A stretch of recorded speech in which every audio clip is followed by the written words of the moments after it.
Imagine this. It's the late 1960s. You live in Devon, England. The Cold War is in full swing, and there is the ever-present threat of nuclear war. Technology improves at a rapid pace. The space race is on. If you're a bit older, you survived World War II. You survived the Exeter Blitz. Or perhaps you lived outside of Exeter. You lived in fear your town or village would be the next target. Perhaps you were born after the war. Your parents lived through the Blitz. They lost family members. They lost friends. The fear of the unknown in the sky is still very, very present. Maybe you live in Okehampton, out near the moors. Or maybe you live near the seaside, in Brixham, Pagerton, or Torquay. Doesn't really matter where. Now imagine that you are out in your back garden. It's around 11:30 in the morning. You look up to the sky as you smoke a cigarette, and suddenly, in the center of your vision, you see a flying saucer. It's huge, twice the size of a Vulcan bomber airplane. No, it's the size of a street of houses. No matter what, you know it's too big to be a weather balloon. And it has a transparent dome with a door on the side. You don't know what it is, but you're pretty sure it's not of this world.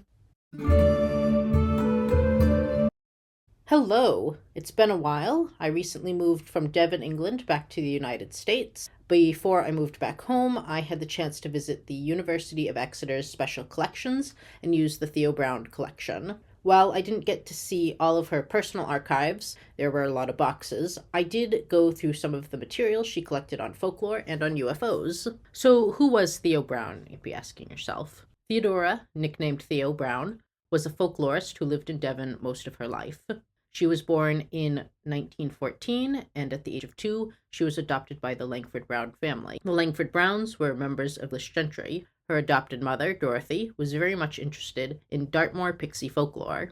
Theo Brown became a folklorist in the 1950s after meeting W.F. Jackson Knight, a classics professor at the university that would eventually become the University of Exeter. She started recording folklore for the Devonshire Association and was a folklorist for the rest of her life. Theo Brown died in 1983. Now, because I was using archival material, much of it was under copyright. Due to this, I was not able to take photos of the materials I was looking at the time. I mean, I could have, but again, at the time, I did not want to have to deal with all the paperwork I would have to do regarding copyright and such. Additionally, as I did this research to make a public YouTube video, and some materials I looked at included personal correspondence with folks who may still be living or have living close family members, so I'm not allowed to discuss specific names. This is due to data protection laws in the UK. So if things are a bit vague, that is why. However, in the description down below, I have a link to my bibliography, so you can see which archival boxes I used in my research. Before we get into the video, I just wanted to say that my novel, Decessit, Vita, Matris, has been out for over a year now. It incorporates a bit of Devon folklore into the story, as well as general medieval folklore, although no UFOs. If you're interested in reading a novel about a grumpy Cistercian monk and the knight who has to supervise him, set in 13th century Devon, Decessit, Vita, Matris is available to buy now. The ebook is available on Itch.io, and the physical book is available on Amazon and through order at your local bookstore. It will also be available as part of the Fear and Fantasy bundle on Itch.io, which goes on sale on January 10th, 2026, so in 8 days' time, as of the time I'm recording this. Anyway, enough shameless self-promotion, let's talk about some UFOs in Devon. So Theo Brown argued that UFOs were very much folklore and compared them to pixies. Pixies are a staple of Devon folklore. She argued that little green men were just modern-day pixies, as aliens came from machines instead of nature. The shift from pixies, common in earlier Devon folklore, to UFOs reflect the changing attitudes when it came to technological advances in pre- and post-war British society. Brown stated that until a UFO was captured and examined by the War Department and astronomers, she would consider them folklore, not science. Now, I don't have any concrete notes on this, but I do recall that Brown kept a newspaper clipping of a letter to the editor from a UFOologist responding to her newspaper article about little green men being modern-day pixies. This UFOologist was very annoyed with the argument and sent in their own rebuttal. Their letter also included their contact information, so any readers could get in touch if they had their own UFO sighting. Now, during the late 1960s, there were many UFO sightings in the sky over Devon. These sightings made their way into newspaper reports. Local Devon newspapers were either contacted by or interviewed local astronomical research societies. In a June 1968 edition of the Western Morning News, the chairman of one society wrote a letter to the editor. He said something along the lines of that no serious student of UFOlogy considered everything unusual in the sky to be aliens, and he'd be very surprised if they did. He further explained UFOs were not just flying saucers. UFOs were objects in the sky that cannot be identified. He argued that a UFO only became a flying saucer if it stayed around long enough to be identified. He also commented that, quote, "It may hurt the eyes of some earthbound souls to admit that human intelligence is not the only one in the universe," unquote. That being said, as I searched through the archives, Theo Brown collected quite a few newspaper clippings reporting on UFO sightings. She also wrote letters to individuals discussing UFOs. Her research found that residents of Devonshire had reported an uptick in UFO sightings in 1967, but earlier reports did exist. However, that does not mean that all of these sightings were actually unexplained phenomenon. One newspaper article from October 12, 1967, said that since World War II there had been 100,000 UFO sightings. The article claimed that 50% of these sightings were actually UFOs, while the other 50% were something that could be explained in some capacity. As I touched upon in the cold open, in the 1960s, people had a valid reason to be afraid of unknown things flying around in the sky. It hadn't even been 30 years since the end of World War II, when England was getting bombed by Germans. So the trauma of war was still going to be prevalent amongst the population. Additionally, it was the 1960s, so there was also the fear of nuclear weapons and a nuclear war, and the space race was on. While the space race occurred between the United States and the Soviet Union, they were still launching satellites into space. Presumably, these satellites could be seen worldwide. My point is, the historical context suggests an environment that would be perfect for anxieties regarding unknown objects in the sky. Also, you can see a lot of stars in Devon. That is something I miss about it. Before I focus on the Okehampton UFOs, those involved the police and the UK Parliament, you've discussed that, I'd like to share some UFO sightings Theo Brown had newspaper clips about. One article from April 29th, 1967 reported a UFO had been spotted by a Coast Guard man in Brixham near Berryhead. Workmen reported seeing the UFO at 11:30 a.m. The article reports the UFO was twice the size of a Vulcan bomber, as well as the size of a street of houses. Apparently, it was too big to be a weather balloon. The UFO supposedly had a transparent dome with a door on the side. It hovered over Brixham for about an hour before floating upwards into the sky. It could still be seen at 20,000 feet in the air. I'm not sure how the people knew it was at 20,000 feet in the air above Earth, but oh well. A spotter plane from Plymouth went down to investigate, but by the time the plane reached Brixham, the UFO was gone. The Torbay Astro Research Society intended to watch out for it. The Torbay Astro Research Society being one of the astrological/UFO groups in Devon at the time. The Royal Air Force, RAF, said it sounded too big to be one of their weather balloons, and a local man claimed that this was not the first time a UFO had been seen in Brixham.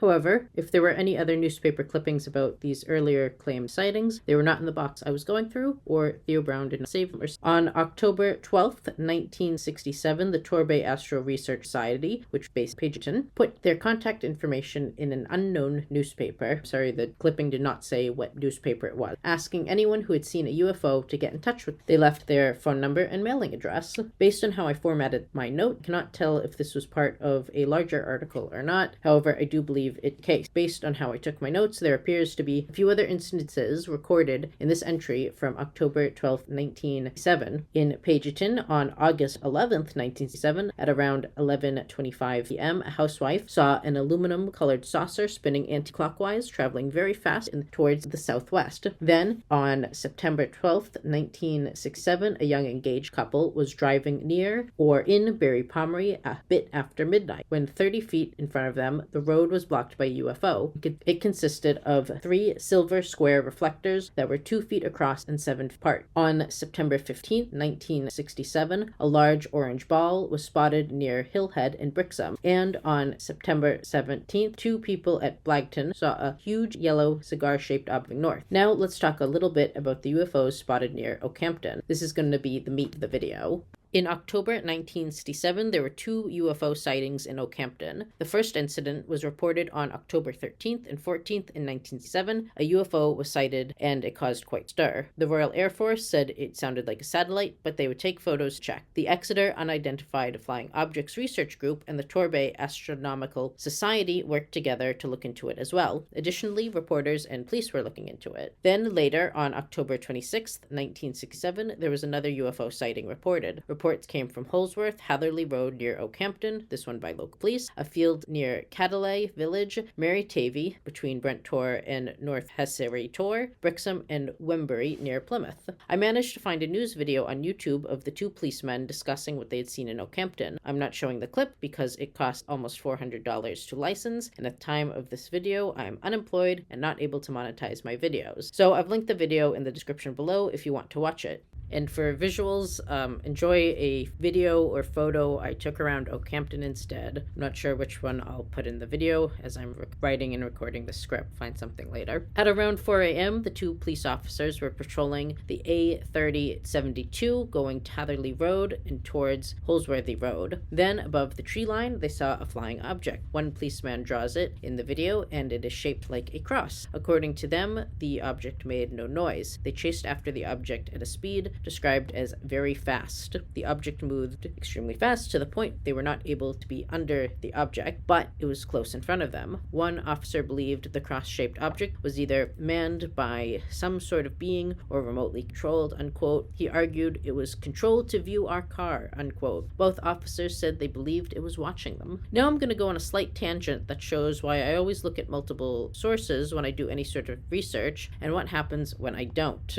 I shall use this instance as a case study. I usually research everything before I start writing my script, and that was my plan. However, my notes on Theo Brown's archival materials were a bit lacking in regards to case, so I decided to see what was publicly available online, if anything, and there was quite a bit. The newsreel was one of the main things that I found. After seeing the newsreel, I got thinking, what if the UFO was a Royal Air Force plane? Okehampton is on the edge of Dartmoor, which has been used for military training since the 19th century. There's also an RFA airbase in Yelverton close by, which I thought was my smoking gun. Fortunately, the airbase, Harrowbeer, was closed shortly after World War II and demolished in the 1960s, so there went my theory for that. But out of pure curiosity, I looked at the Wikipedia list of RAF airplanes and looked at photos of some that were active in the 1960s to see if any could possibly match the drawing and description of the UFO the policeman gave in the newsreel video. After all, in my research, I found newspaper articles about UFOs shaped like fiery crosses in Brixham, which ended up just being the US Air Force doing refueling exercises. Sadly and stupidly, I did not take enough notes on those articles to discuss that instance in detail. Maybe I will if I get a newspaper.com account, find the newspapers the articles were in, and if I revisit UFOs. I don't know. Additionally, Dartmoor at night is very dark. It is isolated and there's very little light pollution even today, except during a full moon, which in October 1967 was the 18th, and also when I visited Dartmoor in October 2025 and wanted to go stargazing during my writing retreat, and that was the only week the cottage I wanted was available. Anyway, on October 26th, when the story was reported, the moon would have been in the last quarter. I'm not sure of the exact date the police saw the UFO, but why am I focusing on the moon? Well, my point is that it was likely darker than that night. If the sky wasn't clear, then it likely would have been cloudy. Weather on Dartmoor is very finicky and is known to change at a moment's notice. Also, the weather in late October in Devon is not known to be nice. Trust me, I lived there for 3 years. Terrible in late October. Hate it. And there aren't a lot of streetlights in Devon country lanes. There's barely any in Lidford, if at all. They only have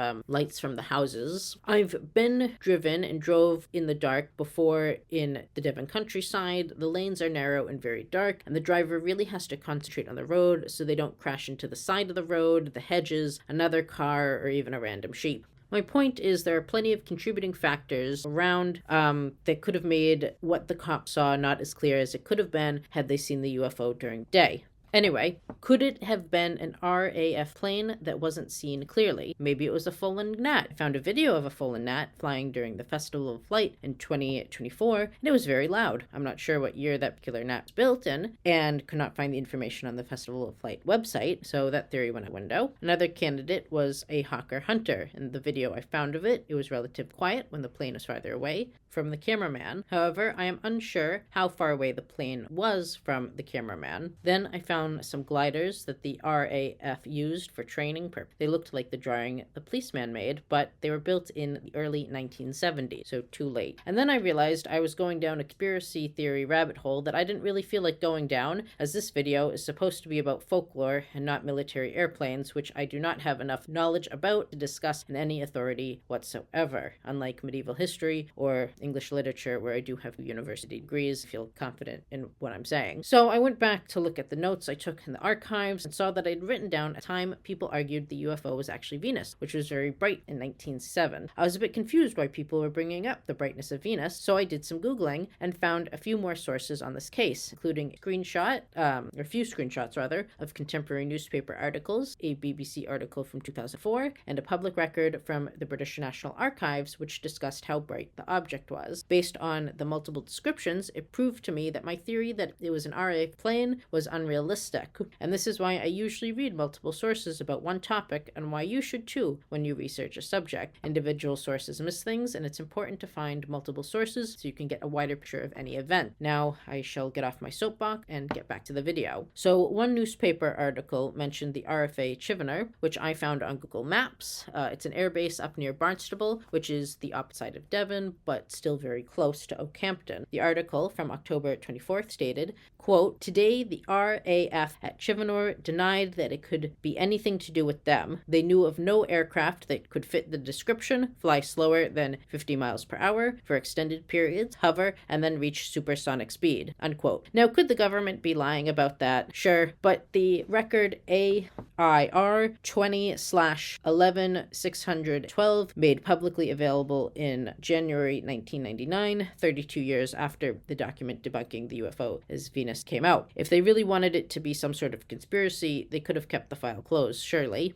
But this is another conspiracy theory rabbit hole I did not want to go down, and I stopped myself from going down. Not feel like it. Anyway, the argument from a W.P. Cassell in the Ministry of Defense about the UFO being Venus made logical sense. Now here's that document that is publicly available in full. Quote, "We have no record of a balloon in the area at the appropriate time, or of a helicopter or an aircraft. There was another incident near Okehampton in October where a light was identified as coming from a ground source, but there is no other connection between this incident and the incident involving the two policemen. The most likely explanation is still Venus. Venus was known to be visible on the eastern horizon at about that time on that day, and would have been sufficiently bright to have cast a shadow. However, DI 55 concluded that it was not possible to assert that this was the explanation in the face of certain information provided by the policemen. In particular, the policemen were of the opinion that they had been looking more towards the northeast when they first observed the light in the sky, and that the light moved from one side of the road to the other when they drove towards it. On the other hand, it was apparent that the policemen had rehearsed their story several times as a result of interviews with the press before they were interviewed by an officer of DI 55. By this time, they had drawn certain conclusions from their observations, e.g., that they had seen a spaceship, which were quite unsupported by their factual account of events. Throughout the time that the policemen observed the light, they were on the Holsworthy to Hatherley Road. This road runs approximately west-east, but it is also a winding road. The light appeared to move when the policemen tried to chase it in their car. In view of the attitude of mind of the two policemen during the interview and the winding nature of the Holsworthy to Hatherley Road, some doubt can reasonably be expressed about the absolute reliability and accuracy of their account. Thus, Venus is still a plausible explanation for what they saw. I think that it would be most unfortunate, in the light of the conflicting conclusions of the the policeman and of the department to make any, quote, on the record, unquote, statement which appeared to brand the policemen as liars or exaggerators. However, US of S, RFA, might be able to find a way of suggesting to Mr. Peter Mills, MP, that, quote, off the record, unquote, Venus remains the most likely explanation, and that there are some grounds for believing that the policeman's account of what they saw was not 100% accurate, unquote. Now, who is this Peter Mills, MP, you might ask, and how is he involved? Well, an MP is a member of Parliament for my American listeners. And eventually, the sighting near Okehampton was discussed in the UK Parliament, something Theo Brown remarks upon in, I believe, a letter. Now, the transcript of that discussion is freely available online, so I can also read that in full. I've included a link to the source in my bibliography, same with the previous document I just read. Now, the question of UFOs in Okehampton was discussed on Wednesday, November 8th, 1967. Quote, Mr. Peter Mills asked the Secretary of State for Defense if he will make a statement on the circumstances in which an unidentified flying object has been seen in the Okehampton area of Devon, and what are his plans to deal with a recurrence of this flying object. Whether the flying object in the Okehampton area of Devon, which has been described as a star-shaped cross larger than a conventional aircraft, is a British aircraft or an unidentified flying object. The Under-Secretary of State for the Defense of the Royal Air Force, Mr. Marlon Rees. We received a number of reports of objects seen in the sky over North Devon in October. After investigation, some proved to be aircraft and some were lights. Of the lights, the majority were the planet Venus, but the source of a few lights has not been positively identified. I can say, however, that none of these unidentified lights were an alien object. There are standing instructions for RAF stations to report unusual objects seen in the sky, and standing arrangements for investigating these reports and similar reports from other sources. I do not consider additional action necessary. Mr. Mills. Will the honorable gentleman bear in mind that this matter is not only of considerable interest to the Southwest, particularly the Okehampton area, but also of some concern? How does this statement square with the statements of two police officers and the engineers at haytor that low-flying objects were moving for over an hour in the area? Mr. Rees. In answer to a question yesterday and another today, I have published details of all the investigations which have been made over recent years, and none of these would give any reason to believe that there are unidentified objects in the sense which has been implied. Further, we have complete radar coverage to a very great height over all these islands and have access to that over Europe, and none of this leads us to believe in any sense that this is anything else than something which we know nothing about. Mr. Allen Lee Williams. Can my honorable friend assure us that he has received scientific advice? Mr. Rees. I can give that assurance. This is not just an air defense matter. We have access to scientists of high repute. They have been consulted on all these matters, and also to psychologists. Sir J. Langford Holt. The honorable gentleman said that we have complete radar coverage. In these circumstances, can he explain how a letter was sent by his department when a report was sent about one of these objects to the effect that it, quote, might or might not, unquote, have been an aircraft, but his department was unable to say? Mr. Rees. The problem is that if one is notified of this right away, it is possible to give a more definite reply, but when one gets a letter weeks later asking what it might have been on such and such an occasion, it is difficult to be definitive on it. But nothing leads us to believe that this is men from Mars or anything of that kind. Mr. Shinwell, would it not be desirable for the government to encourage this idea that there are unidentified flying objects and that there is a danger of invasion from another planet? Would this not create the necessary diversion so that people in this country, and the electors in particular, would not worry about their economic problems? Mr. Rees, judging from the public's response to some newspaper reports, I can only hope that they will take my right honorable friend's remark seriously, unquote. Now, what I find particularly interesting about this exchange is the belief that the UFO sightings are part of a government conspiracy to distract people from economic hardship. However, I do not feel like unpacking that right now. 1967 was a big year for UFOs in Devon, but there were also reports of UFOs after 1967 in Devon. A sighting was reported in a newspaper near Dartmouth on September 20th, 1968. On March 11th, 11th, 1969, a UFO research group was going to go out to Haytor on Dartmoor to look for UFOs. I've been to Haytor to watch a meteor shower, and I can confirm that when the sky is clear at night, Haytor is a lovely place to go stargazing. And if you're ever on Dartmoor at night and it's clear, I recommend going there. Then on April 8th, 1969, a reported UFO was probably part of a satellite re-entering the atmosphere. Apparently, there were some sightings on Dartmoor, specifically berryhead near Ashbarton, but I forgot to write down the date for those. Sorry. Another thing I found was a letter to Theo Brown associating UFOs with spiritualism. Unfortunately, I didn't take any notes on the letter, besides the fact I found a letter discussing the connection between the two topics. However, seeing that there were, and still are, quite a few UFO cults and UFO-based religions around, I think it's an accurate connection.